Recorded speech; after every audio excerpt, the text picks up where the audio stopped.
मिलेगा।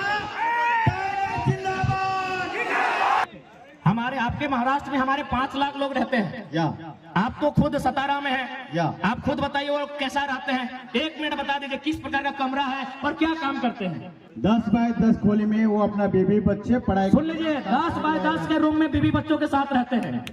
10 बाय 10 बुझा वो, यानी 2 आदमी सुतबार घरवा में हटा जी तो 10 बाय 10 के। 10 बाय 10 इन्हें हम कोनो बोलने के लिए प्लानिंग करके नहीं लाए हैं, ये बल्कि ये स्कूल चलाते हैं, संस्था चलाते हैं। इनके पास भी बहुत सारे झारखंडी नौकरी करते हैं ना भाई। या हमारे जो भाई सुनील माने साहब, संजीव जी माने हमारा दूसरा भाई है, वहाँ नौकरी करते हैं।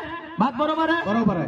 10 बाय 10 के कमरे में सुन लीजिए, 10 बाय 10 के कमरे में एक मराठी भाई यहाँ खड़ा होकर बोल रहे हैं, आज 50,000 की भीड़ में बोल रहे हैं कि जो झारखंडी वहाँ रहते हैं 10 बाय 10 के कमरे में, उसी कमरे में पत्नी भी रहती है। हाँ, पत्नी भी रहते हैं, बच्चे भी रहते हैं, सगे वाले भी रहते हैं, सगे वाले भी रहते गाँव हैं। वाले आएगा नहीं वो भी उधर रहते हैं। 10 बाय 10 के कमरे में पूरा परिवार रहता है। हमारी लड़ाई कैसे गलत है भाई, कौन हिसाब से गलत है? अब एक बात हम क्लियर कहना चाहेंगे, जो लोग हमारी बात को सुन रहे हैं वह झारखंड के अलावा किसी राज्य से रहे।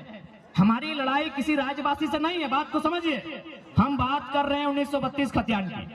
अब सवाल है कि 1932 का खतियान का मतलब ये थोड़ी है कि जो लोग खतियानधारी नहीं है राज्य से चले जाए, ऐसा किसने कहा आपको? बिल्कुल नहीं। पहले समझिए कि खतियान का इस्तेमाल कहाँ होगा, खतियान का इस्तेमाल कहाँ होगा, उसका उपयोग कहाँ होगा। न हम लोग मांग कर रहे हैं कि खतियान के आधार पर इस झारखंड की स्थानीय नीति बने, क्योंकि सभी झारखंडी नहीं होंगे, 140 करोड़ लोग झारखंडी नहीं होंगे। बात को समझिए, जितने भी गैर झारखंड के लोग यहाँ रहते हैं और अपने राज्य में भी, यानी दोनों राज्य में रहते हैं, बात को समझिए। भारत की अभी जनसंख्या मान के चलिए अनुमान 140 करोड़ है, अनुमान मानते हैं, और झारखंड की जनसंख्या मोटा मोटी 3.5 करोड़ है। तो भाई पूरा का पूरा 140 करोड़ झारखंडी नहीं हो सकता है, समझिए बात को।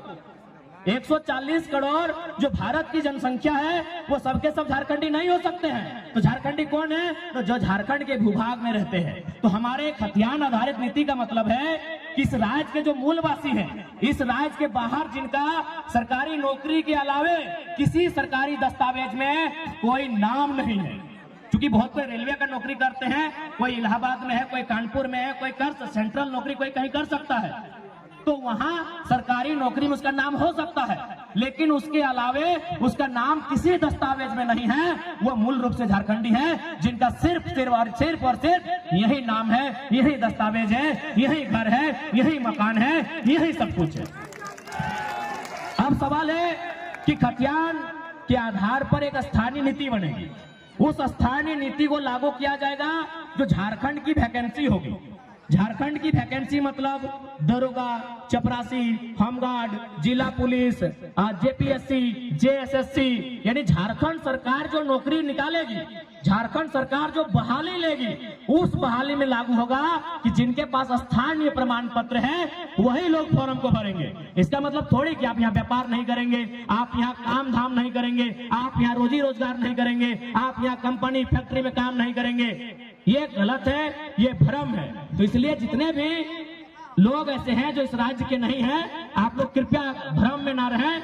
हमारा मांग क्या है, हमारा आंदोलन क्या है, उसकी असलियत को समझने का काम करें। और मैं बिल्कुल कहता हूं, जो लोग ईमानदारी से, जो लोग निष्ठापूर्वक इस विषय को समझते हैं, वो कर है हमारे साथ खड़े हैं।